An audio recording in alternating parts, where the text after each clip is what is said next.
और जो गुरु की संपत्ति पर नजर करते हैं वो गुरु पत्नी गामी का अपराध प्राप्त करते हैं। गुरु पत्नी गामी को जो दुर्गति होती है वो गुरु की रुचि के खिलाफ गुरु की संपत्ति का अपहरण करके जिसका भोग किया जाए तो गुरु पत्नी गामी की समान दुर्गति को प्राप्त होता है।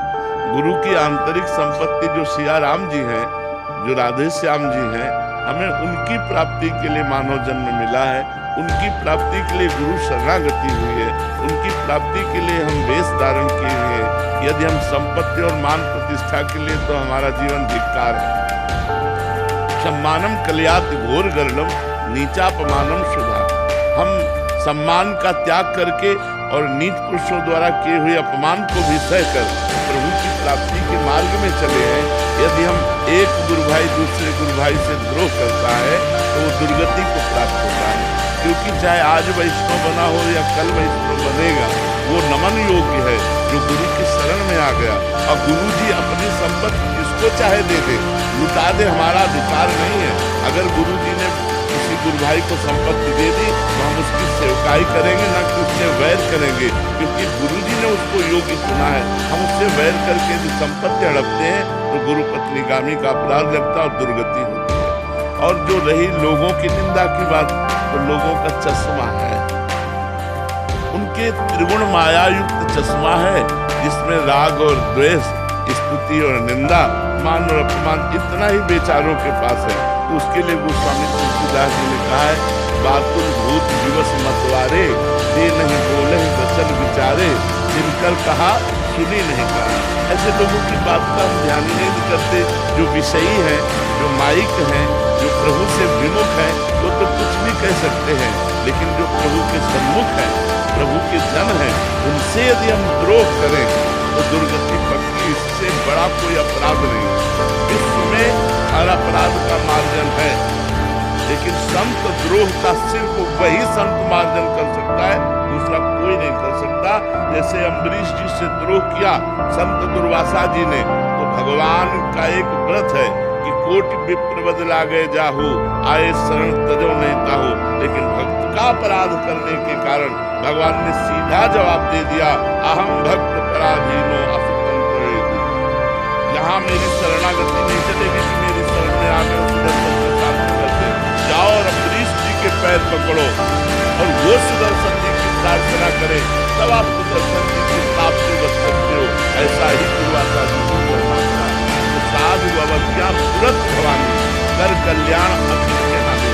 भक्तन निंदा अति बुरी, भूल करे जिन कोय, ये सुकृत बहुत जन्म के उसमें डारे। बहुत जन्मों की तपस्या और पुण्य अगर एक क्षण में नष्ट हो जाए, वो है भक्त द्रोह। दूसरा कोई अपराध ऐसा नहीं जिसका मार्जन न हो सके, लेकिन भक्त द्रोह वज्र की लीक अगर वो भक्त क्षमा कर दे तो है नहीं, दूसरा को क्षमा नहीं। इसलिए भक्तों की निंदा सुनने और कहने से बचना चाहिए। और ये जो गुरु की संपत्ति है, इस पर दृष्टि नहीं डालनी चाहिए। गुरु की आंतरिक संपत्ति पर दृष्टि डालनी चाहिए कि हमें गुरुदेव की कृपा से जो नाम मंत्र मिला, इसमें प्रीति हो जाए, रघुनाथ जी के चरणों में प्रीति हो जाए। इस लौकिक माया के लिए हम बाबा जी खुद बने। ये लोग हजारों लाखों लोग वाह वाह कर रहे हैं, हम इनके लिए थोड़ी बाबा जी बने। हम तो प्रिया प्रीतम के लिए बने, रघुनाथ जी के लिए बने। उनका कोई दास कह दे वाह, तो करोड़ों की वाह वाह एक तरफ और उसके दास की वाह एक तरफ। तो हमें संतों के प्यारे बनना है, हमें प्रिया प्रीतम के प्यारे बनना है। इसलिए हर समय भजन, ये राग द्वेष, लड़ाई झगड़ा, निंदा, ये सब हमारे जीवन में। अगर हम साधु बनकर लड़ाई झगड़ा, राग द्वेष, तो ठीक है। हाँ, यदि हमारे गुरु पर कोई आघात करना चाहता है, हमारे धर्म पर आघात करना चाहता है, फिर हम मौन या चुप नहीं बैठेंगे। हम कायर नहीं है, हम कायर भी नहीं है। अगर कोई हमारे गुरु परंपरा पर, हमारे कोई आचार्य परंपरा पर या हमारे धर्म पर कोई या राष्ट्र पर, तो भी हम कायर नहीं है।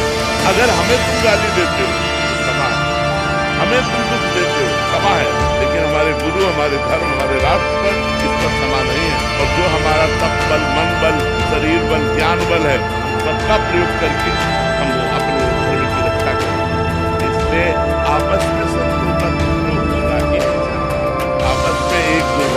इसलिए गुरु भाई के प्रति नमन भक्ति रखना चाहिए, द्वेष भाव तो होना ही नहीं चाहिए, और द्वेष जो करता है उसकी बड़ी दुर्गति है। एक हमने स्वयं आंखों देखी बात कही, हम उस स्थान का नाम नहीं लेंगे, बहुत प्रसिद्ध स्थान है और गंगा किनारे है। वो उन महापुरुष का नाम जरूर ले रहे हैं, उनका नाम था स्वामी परमानंद। वो ब्रह्मानंद में मगन रहते थे। एक बहुत माइंडेड आदमी मास्टर थे वो शिष्य बने संपत्ति देखकर, और उन्होंने बहुत जल्दी प्रोग्रेस किया सबको हटाने का, और वो नजदीक पहुंच चुके महाराज जी की सेवा में। एक बनावटी श्रद्धा होती ना, संत सरल चित जगत हित, वो तो सरल चित होते। अब वो 24 घंटे में एक बार भांग छानते थे। संतों की अपनी अपनी मौज होती है, संतों की मौज होती है, हाँ अलग अलग मौज होती। तो इतनी भांग छानते थे, तो भांग में विष मिलाया संख्या और ऐसे रख दिया। उन्होंने ऐसे उठाया, उसी संत थे ऐसे, और कहा जगदीश्वरानंद को बुलाया जाए। तो और शिष्य सब थे, जगदीश्वरानंद को बुलाया, तुरंत सबको बाहर किया, कहा बच्चा ये हमारे लिए। कांप गए। तो उन्होंने खप्पर में घुरा और हरिओम पूरा पी गए। उन्होंने कहा कि अरे गुरुजी, बोले पिलाने के लिए तो तूने रखा है। और 7 दिन पद्मासन में बैठे रहे, और रोज बुलाते उसको, कहते देख तेरे जहर का कोई प्रभाव पड़ा, देख तेरे जहर का कोई प्रभाव। और ये कोई नहीं जानता था। 7वें दिन कहा अब मैं अपना शरीर अपनी इच्छा से त्यागता हूं, तेरे जहर से नहीं।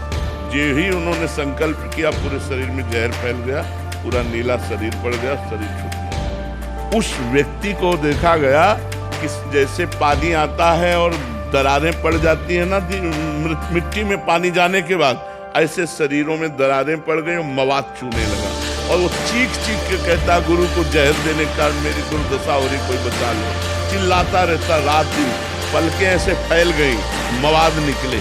और वो दुर्गति पूछो मत, तड़प तड़प के रात दिन, हमें लगता है उस दिन से उसको नींद नहीं आई होगी, उस दिन से उसने चैन से भोजन नहीं किया होगा। संत द्रोह बड़ा भयानक, ये सर्वनाश कर देता है।